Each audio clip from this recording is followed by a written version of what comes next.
সামনের দিকে কাজ করবেন, কি করলে ভালো হবে এই বিষয়ে উনি একটু সংক্ষিপ্ত বক্তব্য রাখবেন। ধন্যবাদ।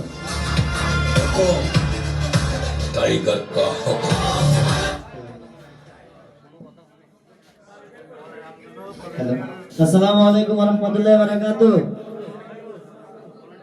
আশা করি আপনারা সবাই অনেক ভালো আছেন। আপনারা কম বেশি সবাই জানেন আমার বাড়ি ফেনীতে। তো লক্ষ্মীপুর খুব সুন্দর একটা আয়োজন হচ্ছিল, আমাকে ইনভাইট করা হয়েছে, ওই জন্য আমি এসেছি। আমি আশা করি আপনারা পুরো অনুষ্ঠানটা শেষ হওয়া পর্যন্ত খুব সুশৃঙ্খলভাবে থাকবেন। আমি যতটুকু জানি এখানে আপনারা যারাই এসেছেন অধিকাংশ কন্টেন্ট ক্রিয়েটর।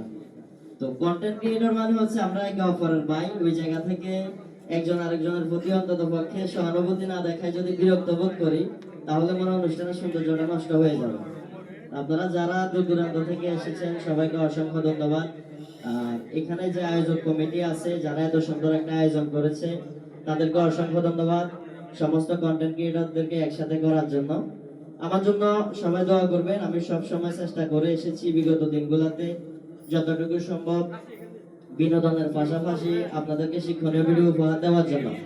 আমি জানি না আমার ভিডিওগুলো আপনাদের কাছে কেমন লাগে, তবে আমি সব সময় চেষ্টা করেছি আমার প্রত্যেকটা ভিডিওতে যেন একটা সামাজিক মেসেজ থাকে, যে মেসেজটা অন্তত পক্ষে আপনাদের কাজে আসে। তো যাই হোক, এখানে আসলে অনেকেই আছে, অনেকেই কথা বলবে, আমি আসলে খুব লম্বা সময় ধরে কথা বলবো না। আপনারা সবাই আমার জন্য এবং আমার টিমের জন্য দোয়া করবেন। আসসালামু আলাইকুম।